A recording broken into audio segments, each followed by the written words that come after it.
나머지 또 특징주들을 보도록 하겠습니다. 먼저 테슬라입니다. 테슬라 제가 들어오기 직전에 한 마이너스 4.5까지 봤는데 지금은 한 어느 정도인지 이걸 한번 실시간으로 좀 봐주셨으면 좋겠는데요.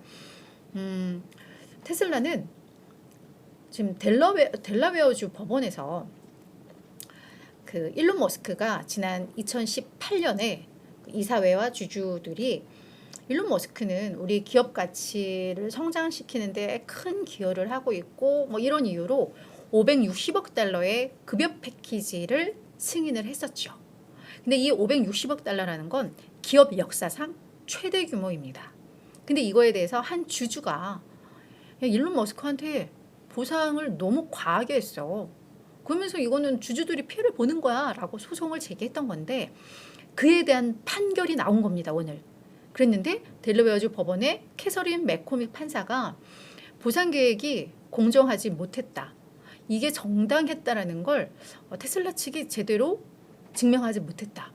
그래서 이 급여 패키지 원고가 무효화 처리하는 것 가능하다라고 판결을 한 겁니다. 너무 많이 줬어라고.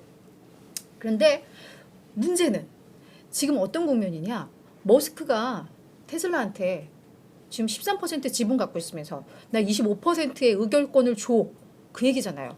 그 얘기는 결국 나 보상 더 많이 해줘가지고 지분 더 쌓을 수 있게 해줘를 지금 요구하고 있는 상황이잖아요. 나 안 그러면 AI 로봇 테슬라 떠나서 외부에서 나 개발할 거다. 협박하고 있는 상황이잖아요. 겁주고 있는 상황이잖아요.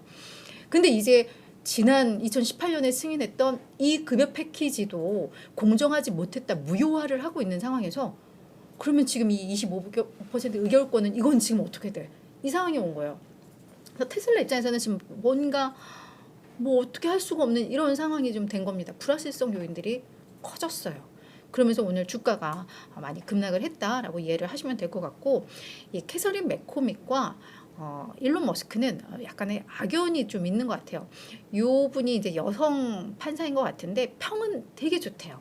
되게 차분하고 침착하고 스마트하면서도 어떤 기업의 행동들이 실제 주주들에게 피해를 주는 거에 대해서는 아주 냉정하게 판결을 해서 주주들의 손을 들어주는 뭐 그런 판사로 꽤 유명한 분이라고 해요. 명성이 높은 분이라고 하는데 머스크가 지난번에 그 X 그 당시에 그러니까 트위터 인수하려고 할 때 계약했다가 해지했다가 그걸로 이제 소송 걸리고 막 이랬을 때 그거를 담당했던 판사입니다.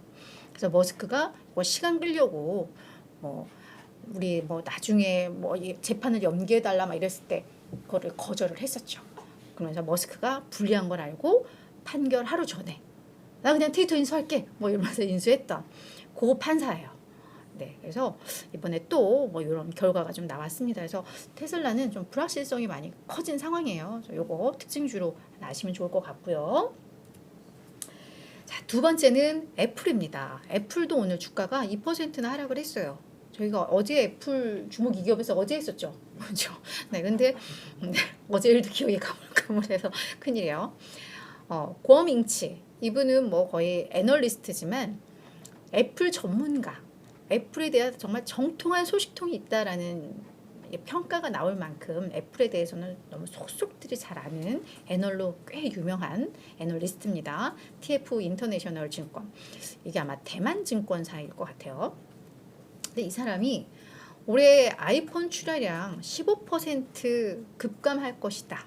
그러면서 약 2억 대 수준에 그칠 것이다 라고 전망을 해버렸습니다. 이게 결국은 중국발 악재인데요. 최근에 실제로 중국 내 주간 출하량이 전년 대비해서 한 30-40% 감소하고 있는 추세라고 해요. 중국 경제에 대한 우려도 있지만 화웨이가 너무 이렇게 부각되면서 경쟁 심화 뭐 이런 여파일 것 같아요. 그래서 이런 추세가 아마도 지속될 것 같다라고 하면서 중국의 화웨이가 지금 너무나도 빠르게 부활하고 있고 그리고 고급 사양 버전에 있어서 폴더블 폰에 대한 수요가 늘고 있어. 근데 지금 아이폰은 폴더블 폰이 아니잖아요. 그렇죠? 그런 점. 그리고 지금 삼성 갤럭시 완전 화제잖아요. AI 넣은.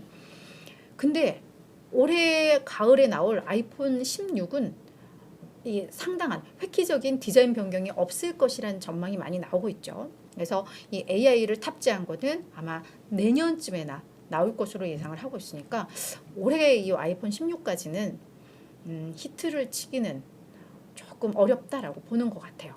그래서 그렇잖아도 이 아이폰 출시 그 실적 발표 앞두고 아이폰 판매가 매우 부진했을 것 같다라는 우려가 나오고 있는 상황에서 이런 얘기까지 나오니까 아프죠. 그래서 오늘 주가가 많이 밀렸다, 이렇게 정리가 될 것 같습니다.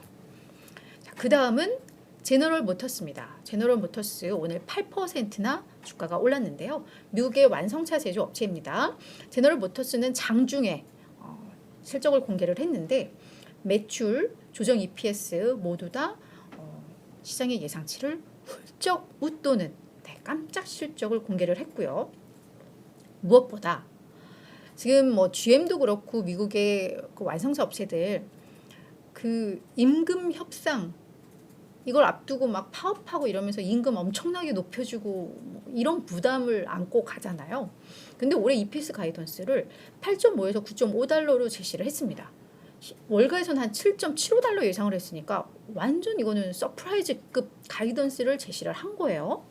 메리바라 CEO가 뭐라고 했냐면 그동안 전기차 수요가 매우 부진하고 이러면서 우리가 불확실성에 노출이 됐었고 그러면서 이제 많은 계획들을 철회하고 했는데 요거 이제 우리는 수요도 어느 정도 안정을 찾을 것으로 예상이 된다라고 하면서 올해 25만 대의 배터리 전기차 생산하겠다라는 계획을 또 발표를 했습니다. 작년에 7만 6천 대 판매에 그쳤었거든요. 이게 판매와 생산은 조금 다른 개념이긴 하지만 7만 대 정도 판매했으면 한 10만 대 생산한다고 해도 그런가 보다 할 텐데 25만 대라고 하니까 뭔가 이들은 다른 뭔가 장밋빛을 보나? 이런 기대감.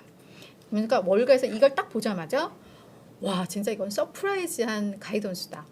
너무 놀랍다. 극적이다. 라고 호평이 쏟아졌습니다. 그러면서 오늘 주가 8% 급등했다. 이해를 하시면 될 것 같아요. 마지막은 유나이티드 파실 서비스입니다. 이렇게 하면 듣보잡 기업인데 그죠?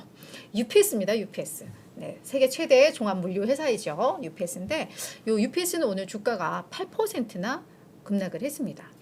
UPS도 오늘 장중 실적을 공개를 했는데요. 그러니까 개장 전 공개를 했는데 매출액이 일단 전년 대비 8% 감소를 하면서 시장의 예상을 밑돌았습니다. 6개 분기 연속 예상을 밑도는 쇼크. 네, 실적을 지금 공개를 하고 있는 상황이고요. 조정 EPS는 다행히 예상치에 부합하는 수준으로 나왔는데 매출이 좀 충격이었습니다. 그래서 올해 매출 가이던스도 예상을 훨씬 밑돌게 제시를 한 거예요. 회사에서는 뭐라고 했냐면 글로벌 요 물량 이게 상당히 감소하고 있다. 미국 내에서도 그렇고 미국 외 지역에서도 이 물량이 많이 좀 줄고 있다라고 이야기를 하고 있습니다. 이건 어떻게 보면 경제의 바로미터인데 또 경제 상황은 괜찮다고 하는데 이게 물량이 별로 안 좋았던 것 같아요. 그죠? 그러니까 이건 약간 좀 그런 상황인데 그래서 안 좋다 보니까 우리 올해 12,000명 구조조정 할 거야. 라고 이야기를 했습니다. 그래서 요 감원의 자리는 뭐 자동화라던가 뭐 AI 적용 이걸로 뭐 효율성을 좀 높일 거야, 생산성을 높일 거야라고 이야기를 했고요. 감원을 통해서 한 10억 달러 정도의 비용도 절감할 거야라고 계획을 발표를 했습니다. 요 CEO는 우리 이제 핵심 성장 동력에 더욱 집중하고 이거에 맞게 회사 규모도 적정화하기 위해서 이런 구조조정과 비용 절감 계획을 세웠어 라고 이야기를 좀 하고는 있는데요. 이 계획 자체는 뭐 앞으로 개선에 대한 기대감을 높이는 요인이긴 한데 일단 지금 회사 측에서 너무 좀 불안한 이야기를 했죠. 일단 가이던스도 너무 많이 낮춰놨고 뭐 이렇다 보니까 그래서 그런 부분들이 일단 주가에는 좀 악재로 작용을 한 것으로 보입니다. 이웃TV 구독을 하시면 흥미롭고 재미있는 미국 종목 정보를 빠르게 받아보실 수 있습니다. 미국 주식이든 국내 주식이든 변동엔 이유가 있습니다. 자연히 모든 투자에도 이유가 있어야 합니다. 이웃TV가 서학개미들의 길잡이가 되어 그 이유를 함께 찾아가겠습니다. 매주 화요일부터 금요일 오전 8시 유튜브 라이브로 찾아가는 이웃 누나의 이웃TV 많은 관심 부탁드립니다.